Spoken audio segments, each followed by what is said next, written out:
welcome. We want to welcome you to this podcast where we are continuing our sermon series on Journey to Restoration. Last week we discussed reconciliation, and this week we're going to talk about remembering. I'm David Washko. I'm the executive pastor here. I'm Ben Nobles. And I'm Steve Autry. So you're stuck with us for the next few minutes to hear about... Or you're not. In case you didn't notice, there are a lot of options out there in the internet world. There is no off button for the next 20 or 25 minutes. But no, last week we did talk about reconciliation, and so we would encourage you, if you did not hear that, to go back and hear some in-depth conversation, which was real important, I think, to talk about on this journey to restoration, discussing the difference between forgiveness and reconciliation, and there were some really good points that were brought out. So this week we're going to be talking about remembering. And I think this is an important topic, an important part of that journey to restoration. And I actually think it's probably something that as a society, we're actually forgetting to remember.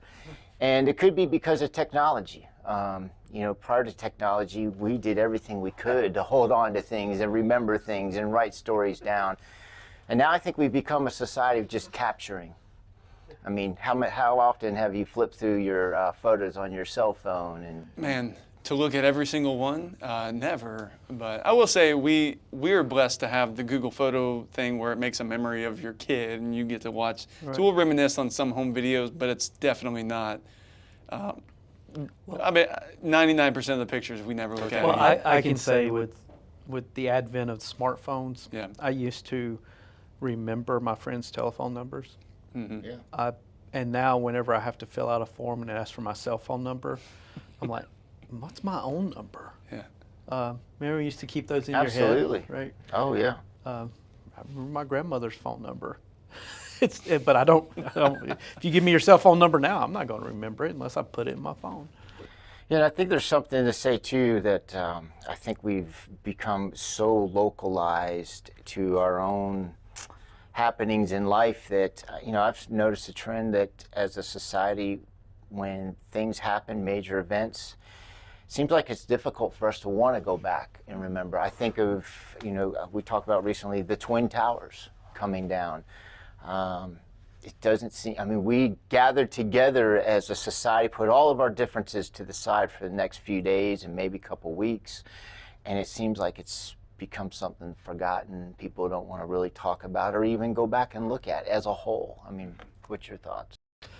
No, I think we live in a soundbite world, a video clip world, and we're overwhelmed with information. So we don't remember much. We're always caught up in what's next.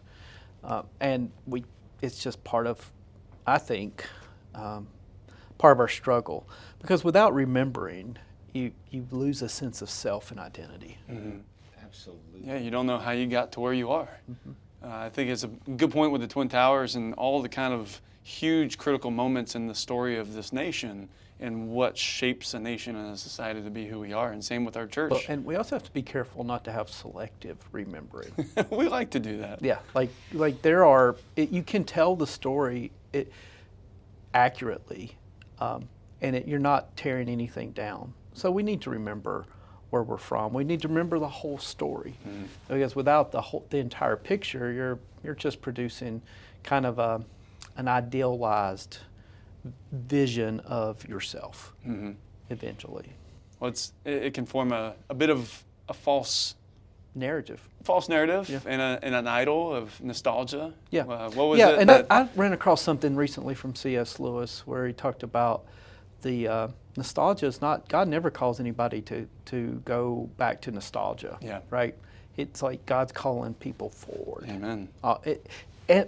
But he does, the Bible does consistently ask us to remember, right? So that we may move forward, not return, but to move forward. Yeah.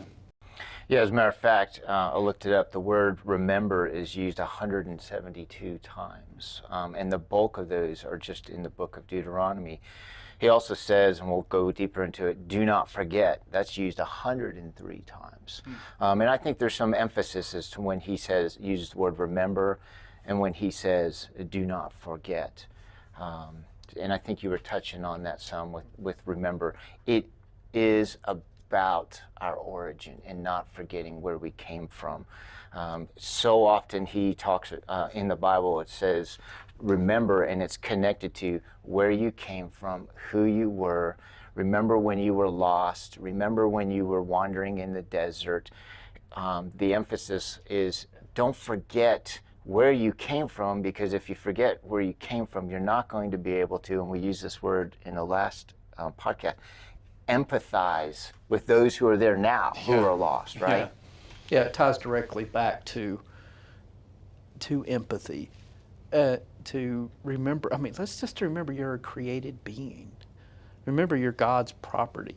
Yeah. You're God's creation. That's pretty important. To remember, for Israel, where did you come from? Don't ever forget that you know what it's like to dwell in slavery. Don't ever forget what it's like to be under the lash. Don't ever forget what it felt like to be liberated by God.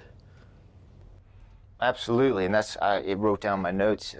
Part of that is we need to remember so we can remember what it was like when we experienced God's convicting grace, right? That we were lost, we were hurting, we were broken at the time, and God intervened. We had that joyous moment. We understood to the best we could at that point what the good news was, and we need to remember that. Otherwise, from that point on, if we don't remember it, we're going to start thinking we're doing it all ourselves. Where we are, what we've achieved, what we've accomplished is because we're so great and we're doing it ourselves. That's a good point, man. And all throughout the Bible and all throughout our own stories, like depending on your own story, I don't know where you came from, I don't know where we all came from, different kind of perspectives and lifestyles, but for me, it's helpful in staying connected to our youth, to be reminded every single day of my youth personally and the struggles that I had to go through and how difficult and how much time it took for me to have victory over certain struggles, and it empathizes or helps me empathize with our youth and just develops more compassion and love to help our kids overcome a lot of obstacles in their life and a lot of headwind with the way that technology has evolved over the time and the struggles that they face all the time, 24/7, 365. Like you can't get away from it. So if we remember, it will absolutely cause us to empathize and remember who we are so that we can help people that are in those similar struggles that we've had. God help us through. And there's no doubt there are things we want to forget. Sure. Right? I remember what it felt like to have my heart broke for the first time. I have to say that's probably made me a better dad if I don't forget it, so then when my kids go through that, I can understand their hurt a little bit better. Yeah. It's going to bring up probably in your high school days, is there any songs that you wish you could forget the lyrics to? They just keep popping up out of nowhere? Every song Judas Priest ever wrote. I don't know if you probably don't remember Judas I know the Priest. name. I never listened to him. Wow, that hurts. Does it? Yeah. Yeah. He's like, I don't want to remember his statement right there. No, it's like those worm ears, or earworms that. Worm ears. Worms don't have ears. Worms in your ears? Earworm is what it's called. It's like it burrows its way into your brain and you can't get rid of it. Nope. I don't know that. Yeah, that's what it's called. That's what when you can't forget. Now you've learned something. Well, it's funny because Don't I just forget saw that. an article of a lady in Australia who had an 8-inch worm removed from her brain, so saw it must have that. been an earworm. No, it wasn't. It was something else. Came from anaconda. It's true. It did. Came from what's the What Alien you- vs Predator? What Maybe we you'll should find is that Ben and I, What are we talking about again? we are a lot alike in our pursuit and love of weird things, and Pop we culture. retain the strangest bits of information. Yeah, I'm going to And make us remember David, while we're well, here. Grounding force David's right here in the always middle. calling us back to. Right. So just so you know a little bit about our working relationship, David's the adult in the room. Oh, wow. So actually, in the Bible, in Deuteronomy chapter 8, 18 and 19, is the result of what happens when we put this remember in practice. And it says, "But you shall remember the Lord your God, For it is he who is giving you power to make wealth, that he may conform his covenant which he swore to your fathers, as it is this day. It shall come about if you ever forget the Lord your God and go after other gods and serve them and worship them. I testify against you today, and you will surely perish. So, I mean, to me, he's telling us why we need to remember and what the result is by not remembering. It's a good point. It's like remember and do not forget. And I know you kind of brought that up earlier on the differences. Were you wanting to talk about those differences? Yeah, I would love. Do you guys think there's a difference between remember and do not forget? Yeah, and in that statement you just read, it triggered that kind of reminder. That's funny. About remembering is almost like a positive affirmation. It's, not to confuse it with nostalgia, but it's more like remember when this happened to you, or remember this moment of your life that was instrumental in your formation. But the do not forget, it's almost like an urgency, like Yes. Don't forget this, like there's going to be a negative consequence if you do forget it. So like don't forget your passports when you're trying to go to the airport because we have a missions trip and we're going out of country. And You ever had that happen? oh man, just too close to call. It's been interesting. But there's always like a negative consequence or negative punishment even if that phrase "do not forget" is connected to something. In my perspective, I never really thought too much about being tied to a sense of urgency, but that makes sense. For me, remember is an act of the will. You have to engage in. You have to decide to remember. And do not forget is kind of what you carry with you. You're part of your identity. I don't know if that works for everybody, but for me, that's kind of a little bit of the distinction. They're certainly interrelated. yeah, But I remember there's there was a magazine produced out of East Tennessee State University called Now and Then magazine. okay, It's about Southern Appalachian heritage, and their tagline is "I keep my accent as a political choice." So it is kind of that idea of don't forget where you come from. Don't get don't lose your accent. Don't be ashamed even of your origins.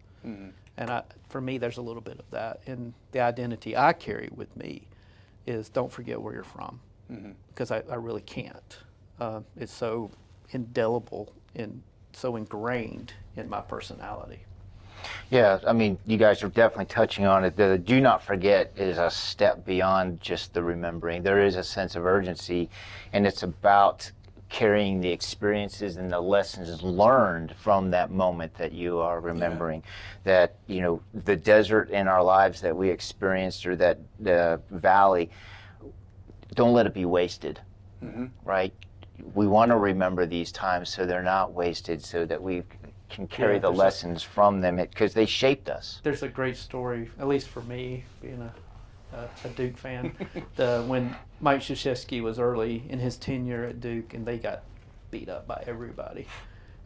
His second year there, the ACC tournament beat Duke by 50 points. And at the team dinner before they went home early, one of the assistant coaches said, "Well, looking forward to forgetting that."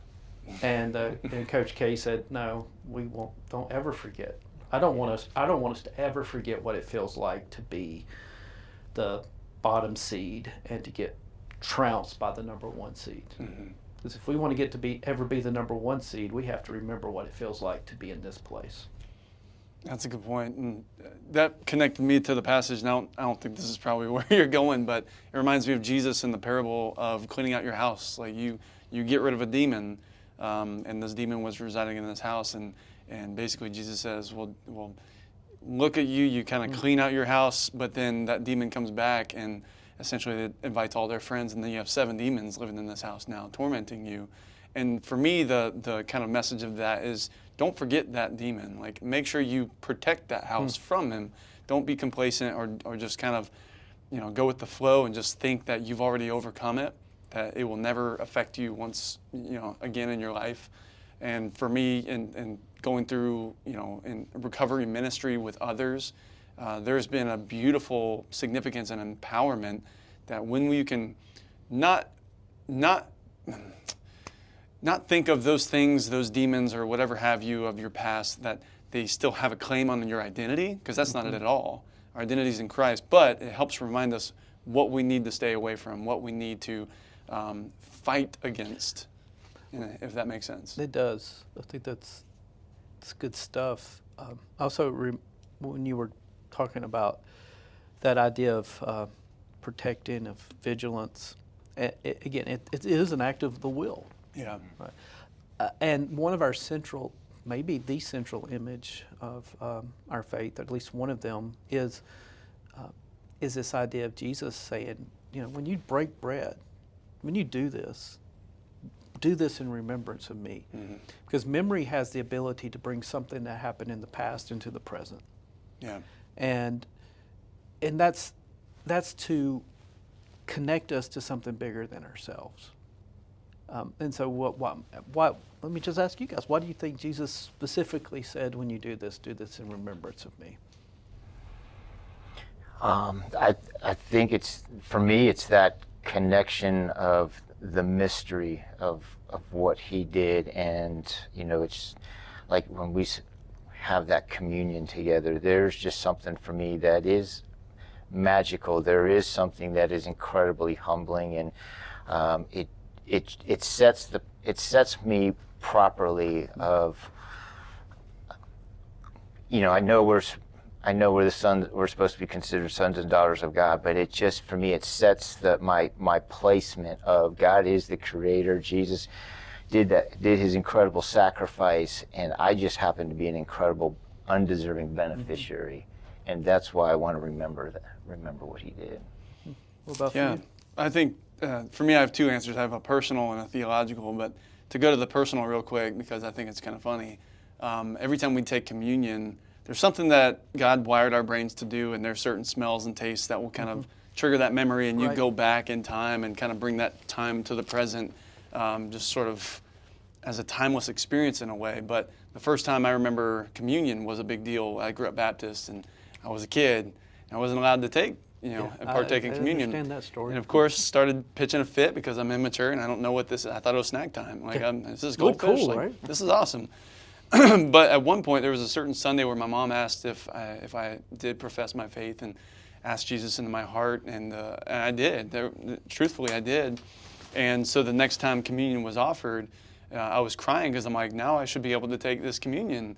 And I told my mom in that moment, and then she made me go in the front of the church, and I was crying because I was like, I don't really want to, but anyway, I went in front of the church, and this is the beautiful time where I kind of publicly professed, and then the next week I was baptized and that kind of stuff. So for me, there's a part of the personal story of remembering tangibly the elements and what that kind of triggers in my head of my own personal story of when I actually professed my faith and made it my own, or at least started to. I mean, I was still really young. But still, it's part of that. But also, of course, Jesus wants us to take what his work was, obviously in that Last Supper moments, but most importantly, what that sets up in the next part of, the cross and the resurrection. And let's take this story with us and all that Jesus had done to that point, and even before Jesus on this planet, but what God has done through this entire story that Jesus fulfills. It's just a culmination of everything. And I think part of the reason why those words specifically are given to the followers who will become the church is it's a hedge against all kinds of abuses. Yeah. Because you can't go back to that night without in memory, without understanding this is God who's going to suffer and die. Yeah. You can't to me it's a hedge against prosperity gospel. Mm-hmm. It's a hedge against individualism. So you can't go back to that moment and know what Jesus is about to do, and the cost and the pain and the hurt. It also reminds me, hey, God steps into the suffering with us, and we suffering is a part of our faith, and that's one of the things that we sometimes skirt around, but it is a huge part of the arc of redemption that God is. The story God's telling is you don't get there without going through some hard times. Yeah. And as we're going through these hard times, and not to equate those one to one, they're not. No. But the church historically has gone through challenges before. And so when I think about our particular congregation and our particular tradition, there is something that is helpful to remember, that there's been upheaval. Mm-hmm. Even in the early church, even in Acts, we see disagreements. Yeah. I mean, the church hasn't been around too long when there's this whole debate over who's in, who's out. Yep. Paul, most of his letters are written around trying to get people to reconcile and to address issues and challenges churches have had. And so when I look over church history, of course, I'm the that's history kind of, nerd. Yeah, that's me.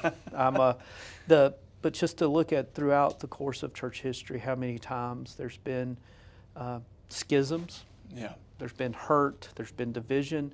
But yet, the power is where God continues to move the story forward, mm-hmm. from this little bitty group of people who were scared to death and had no clue what they were doing to changing the world is pretty remarkable. Yeah, absolutely. And we can't forget that bigger picture.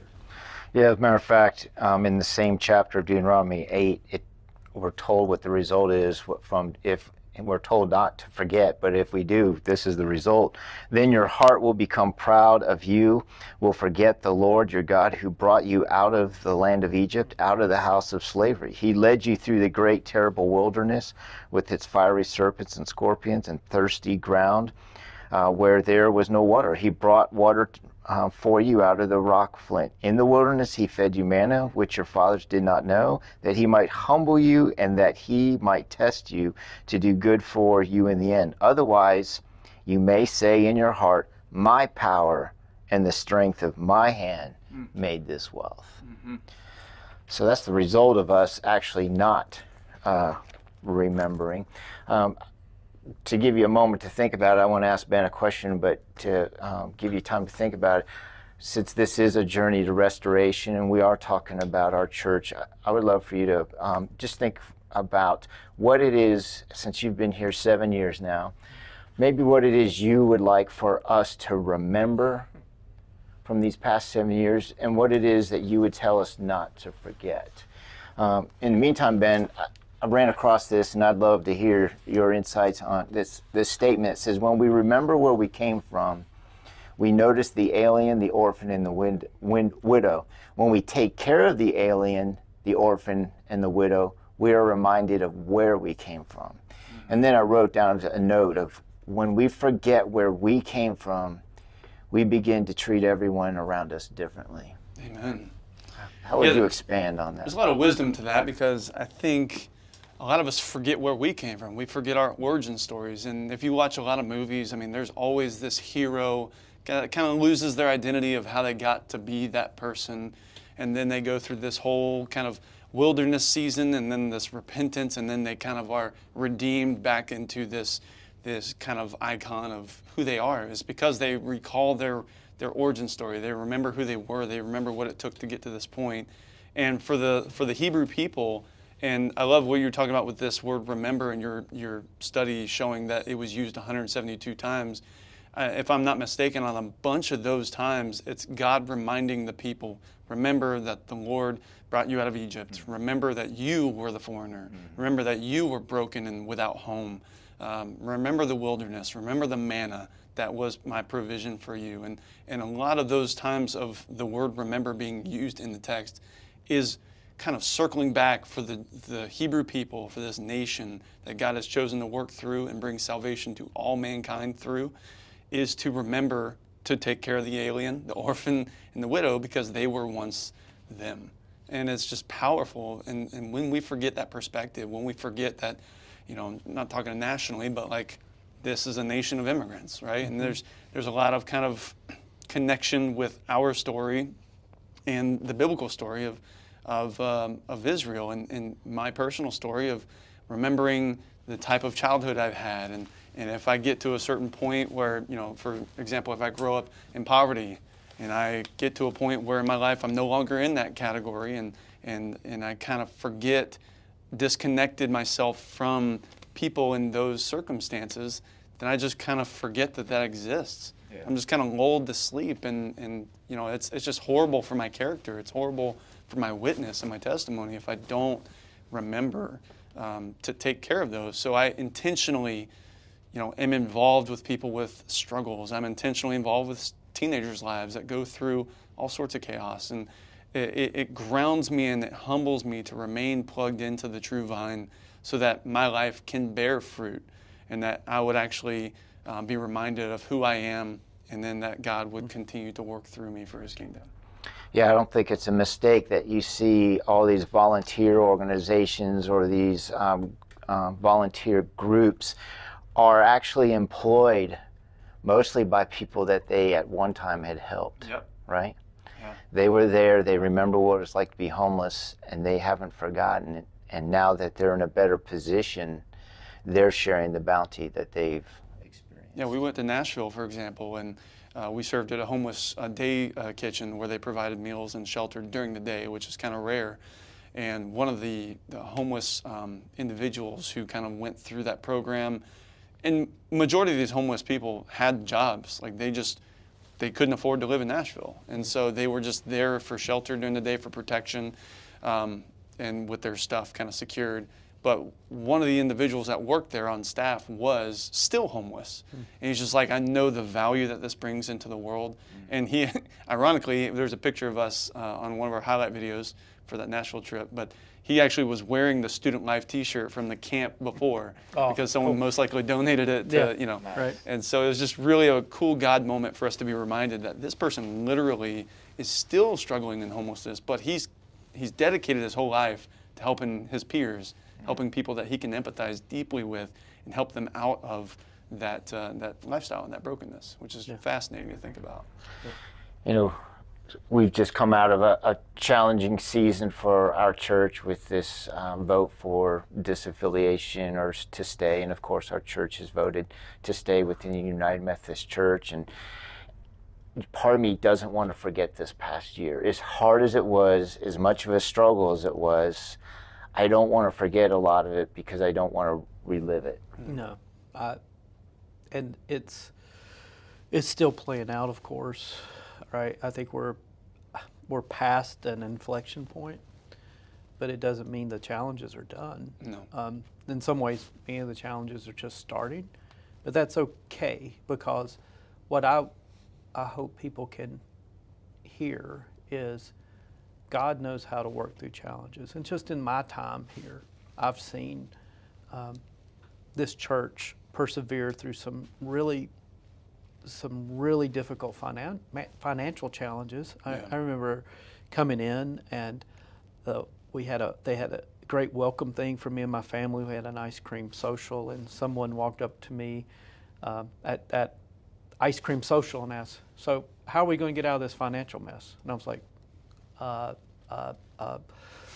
guess we'll eat more ice cream. I don't, and here's the thing is that God brought us through, and it's easy to forget that. Yeah. And we had a joke, of course you guys weren't here then, when Courtney was here, she'll remember this.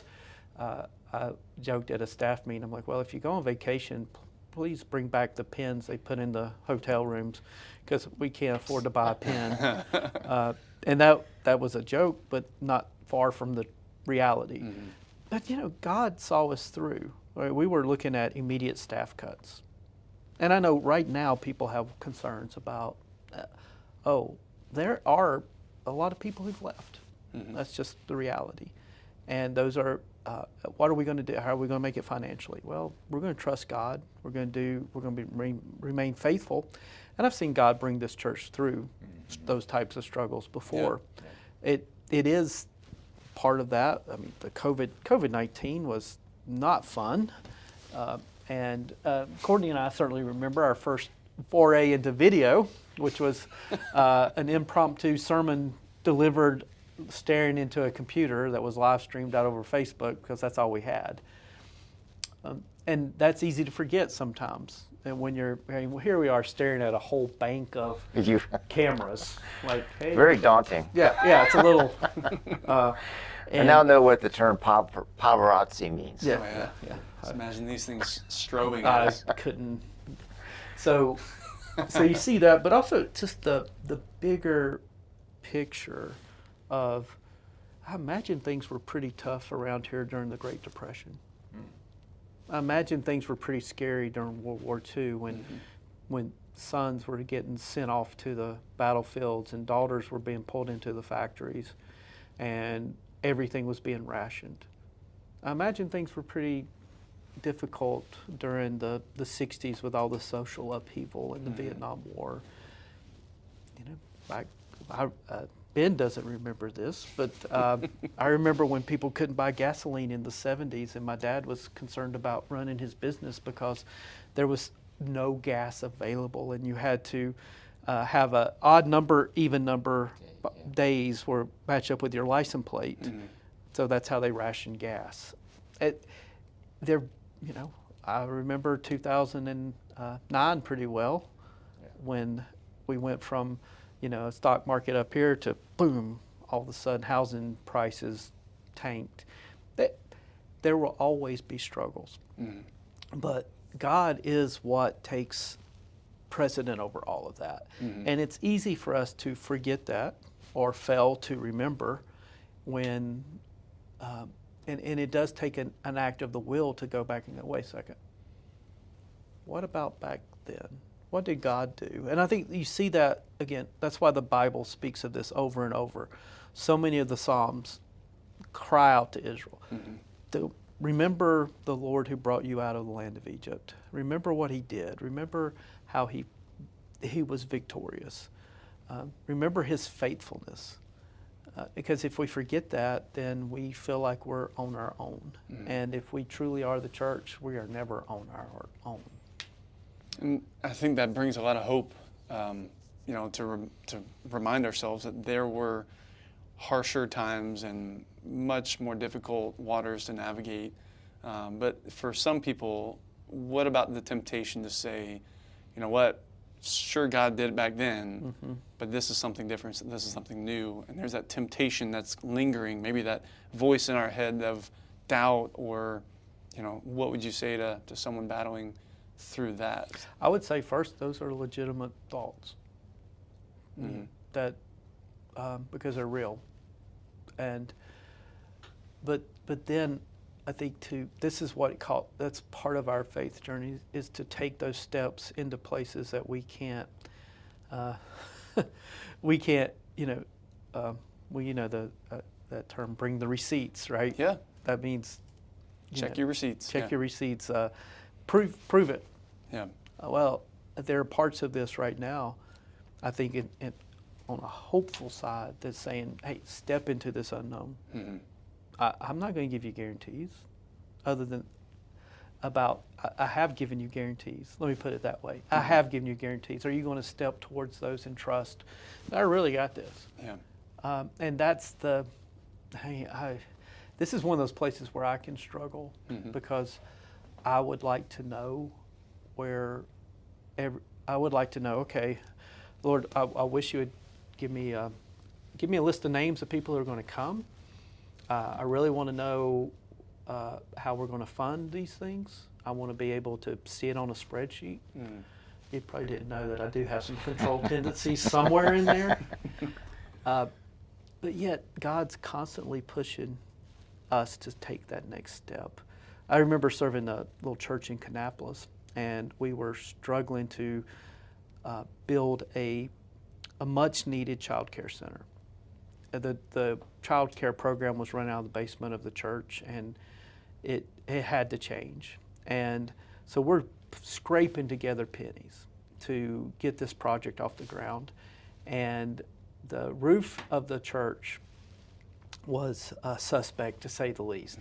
And this doesn't sound like a lot of money now, but in 1997, $25,000 was a lot of money for a church to come up with, and that was what so I'm telling you this because the roof started leaking, in a Sunday morning worship service. We had this storm blow through, and everybody knew how marginal things were. And the storm blows through, and it rains so hard that a leak opened up and a stream of water came down. This is like a cathedral ceiling, kind of like what we have in here. Yeah. Came down and ruined the Bible on the pulpit. And all of a sudden we couldn't put Precision. Precision. That's what that is. And yet, that somehow, even with a church with 100 people in it, who no one in that church had what I would call were people of means. Most of them were retired mill workers. Somehow, some way, God provided for a brand new roof for that church and provided the resources to launch that program that church now has one of the best preschools in the daycares in the entire area. That's cool. Where they serve. Probably God a new did Bible that. too. Yeah, we did get a new pulpit Bible too. So it's just, I've seen God do amazing things. And I think that's what I hear in scriptures is God saying, don't forget the amazing things I've done. Absolutely. What about y'all? What have you witnessed in your own journey where you've seen God do something amazing? I just talked. I mean, it's totally your turn. I mean, Well, some people are watching that and saying, that guy's a pastor. yeah, that's How about probably true. I sometimes am saying that. I know my daughters are. Yeah, right? Breaking arrows with his neck. I mean, you don't even know. This guy's like next level ninja. Basically eats glass, He like does. everything. It's like all the Chuck Norris jokes. Yeah. No, it's David. Yeah. I've been consistently enamored with how God has shown up through multiple ways in my own life. I've been blessed to watch Him work in other people's lives. One of the blessings of being part of this church is something, and be part of the challenge. I remember my very first day coming here with my wife and daughter, and all three of us walked out of here. We were holding hands, and I just remember Riley, who was 11 at the time, looking up, she was shaking her head, going, "This is where we're supposed to be, Dad." And we felt the presence of such a servitude of heart in this church on day one, and it was just so moving. And there was no doubt that was the Holy Spirit calling us, even my own 11-year-old daughter, to say, "This is where you're supposed to be." Yeah, and it's easy, I think about God's blessing and provision. We were in the midst of the capital campaign to pay off the debt, build the mission center, and do some much needed renovations. The day of Commitment Sunday was the last Sunday of March 2020. And maybe you remember what happened in March of 2020. We went from planning a Commitment Sunday a couple of weeks away to shutting down the church and not knowing what we were going to do. Mm-hmm. It was a frightening time. Could we keep the bills paid? Could we keep the facility maintained? And what we saw coming out of that was God's provision. This church responded so amazingly that we were able to pay the debt off. An opportunity came to buy the property next door that we were able to do, and then we built the mission center. And we did some much needed renovation around the facility to give us a base of ministry. Which I think is very important, that this is just simply a base for ministry. Totally. It's not why we exist.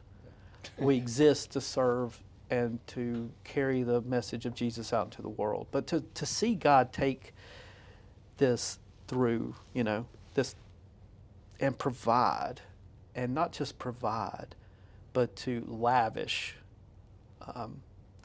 blessings upon the congregation is something I don't want to forget. And it's easy to forget when you're facing a brand new storm. Yeah. It is tempting to not think about the storm that you just came out of. Yeah. I think it's one thing that we talked about on our kind of preparation for this is the story of Denver UMC and what God's done through Denver isn't just something to reflect on and be nostalgic about and kind of, celebrate and glorify, which is certainly what God has done, but He's not done there. Right. But that everyone that comes on this journey with us is now part of that continuum of the story. Yeah. Like, this is their past too. Which is something we have to, when we talk about remember, the reason you remember is so that you can launch into the future. Yeah. Not just to dwell in what used to be. Again, God doesn't call us to nostalgia. Mm-hmm. He calls us to live out His presence in this world. And part of what my hope and belief and faith is in is that God has a amazing role for the life of this church and this community that is beyond what we currently know in amazing ways. That it's, it's the best, it's kind of cheesy to say the best days are ahead, but that's always what it is with God. Theologically, Right. I think. Yeah. It's the best days are ahead of us, not behind us. And at a time like this, it can be tempting to think the best days were in the past, not in the future. But God has this future, and God has blessed this. The God who's blessed this church in the past will provide and bless this church in the future. I think that's an awesome point too, because we always see I shouldn't say we always, because it's a huge brush, but I know the temptation is to think that this world is just going to crap, right? It's just getting worse and worse and worse every single day. That's every input you get. Probably every news outlet. 8 out of 10 stories are all negative. Right. At least that's just my inexpert opinion. That's your statistical analysis. Yeah, that's mine. The data you've collected. Yeah. But yeah, no, I mean, it's ingrained in us. This is how we should think of the world based on the perspectives that we're listening to. But it's clear that God is showing, like, His faithfulness then was to a crisis of that time, which was, this is the age to come. Like, the Son of Man is coming, and like the book of Daniel, and obviously Jesus, and the temple of Jerusalem, when it was just destroyed, and then all the Jewish nation was left without a temple. Like, I just see God's faithfulness pulling us through this story. And just because the urgency of today is just the one right in front of us, doesn't mean it's the biggest mountain or biggest hurdle. But that God has been so faithful pushing us through this journey. And just for us to not be so focused on the day and just trusting that God will bring about something better, I think is also a key piece of that remembering message. Well, I think it's as a way to kind of sum up and wrap up this journey to restoration, and as much value as in this podcast. Heck yeah. I'm an application kind of guy, and so for those who have listened to this, I would love to close with people with being willing to take time and pause. And one, do not forget the day the Holy Spirit entered your heart. Amen. Ponder that.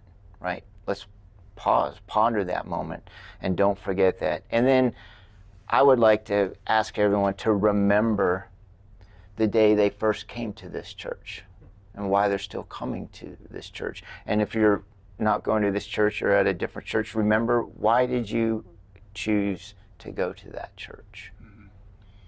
Absolutely. Well, we appreciate you being part of this today.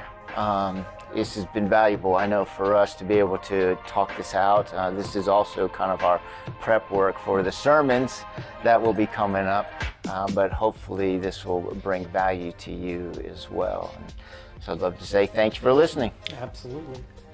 Deuces.